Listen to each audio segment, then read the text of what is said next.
జై శ్రీరామ్. రావణాసురుడు తన క్రూర నేత్రాలతో సీతాదేవి వంక తేరిపార చూచాడు. అతడు నీలమేఘం వంటివాడు.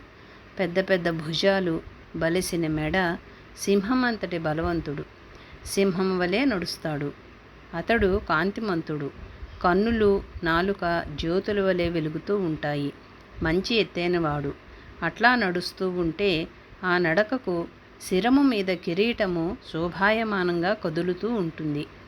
అతడు చందన చర్చ చేసుకున్న దేహము మీద రంగురంగుల పూలదండలు, కనులు చెదిరిపోయే ఎర్రటి పూలదండలు వేసుకున్నాడు. రక్తవస్త్రము కట్టుకున్నాడు. బంగారు బాహుపురులు ధగధగలాడుతూ ఉన్నవి. అమృత మథనమప్పుడు మందర పర్వతానికి చుట్టిన వాసుకి వంటి నల్లటి మొలత్రాడుతోనూ, నల్లటి శిఖరాల వంటి పెద్ద పెద్ద భుజాలతోనూ, చెవులకు పెట్టుకున్న కుండలాలు తరుణాదిత్య కాంతులతో ధగధగలాడుతూ ఉన్నందువల్ల ఎర్రటి చిగుళ్ళు, ఎర్రటి పూలు పూసిన అశోక వృక్షాలున్న పర్వతం వలె శోభించినాడు. అతడు ఒక కల్పవృక్షం వలెను, ఆకారం ధరించిన వసంతుడి వలెను అలంకరించుకున్నప్పటికీ శ్మశానపు మండపం వలె భయంకరంగా కనిపించాడు.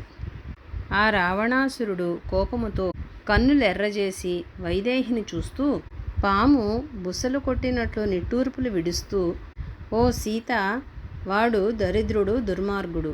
వాడిని, ఆ రాముని అనుసరించడమనే వ్రతము పట్టినావు. ప్రాతఃసంధ్యను సూర్యుడి వలె నిన్నిప్పుడు నా ఓజస్సుతో నాశనం చేసి వేస్తాను అని చెప్పినాడు. అంతటా ఆ శత్రురావణుడు ఏకాక్షిని, ఏకకర్ణుడు, కర్ణప్రావర్ణుడు, గోకర్ణిని, హస్తకర్ణిని, లంబకర్ణిని, అకర్ణికను, ఏనుగు పాదాల దానిని, గుర్రము పాదాల దానిని, గోవుల పాదాల దానిని, పాదాలకు జుట్టు ఉన్నదానిని, పెద్ద తల మెడ ఉన్నదానిని, పెద్ద పెద్ద స్తనాలు పొట్ట ఉన్నదానిని, పెద్ద కన్నులు పెద్ద ముఖము ఉన్నదానిని, నాలుక ఉన్నదానిని, నాలుక లేని దానిని, ముక్కు లేని దానిని, సింహము ముఖము ఉన్నదానిని, గోముఖము ఉన్నదానిని, పంది ముఖము దానిని, అట్లా భయంకరంగా కనిపించే రాక్షస స్త్రీలనందరినీ చూచి, ఓ రాక్షసాంగనలారా, మీరందరూ ఏకమై ఏ పని చేస్తే ఈ జనకరాజు కూతురు సీత నా వశమవుతుందో ఆ పని వెంటనే చెయ్యండి. ఈమెకు అనుకూలంగా కానీ ప్రతికూలంగా కానీ ప్రవర్తించండి.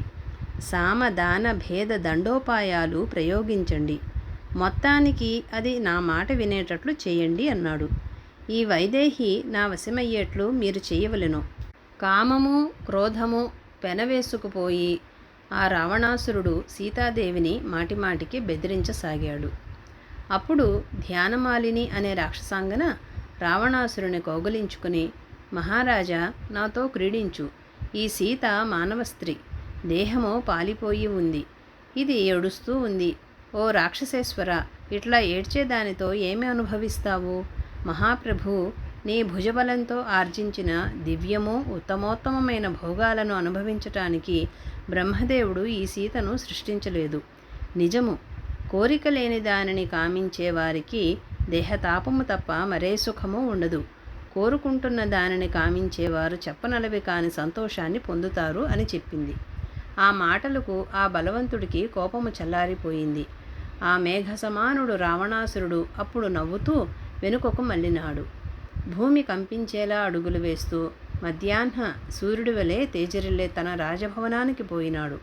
అతడితో పాటు ఆ రాజభవనంలోకి దేవకన్యలు, గంధర్వాంగనలు, నాగకన్యలు మొదలగు స్త్రీలందరూ పోయినారు. అన్ని లోకాల్లోనూ ఉన్న సుందరాంగనలందరూ అతని అందానికి, ప్రతాపానికి, ఐశ్వర్యానికి, అధికారానికి లోబడి వెంటపడి వచ్చేశారు.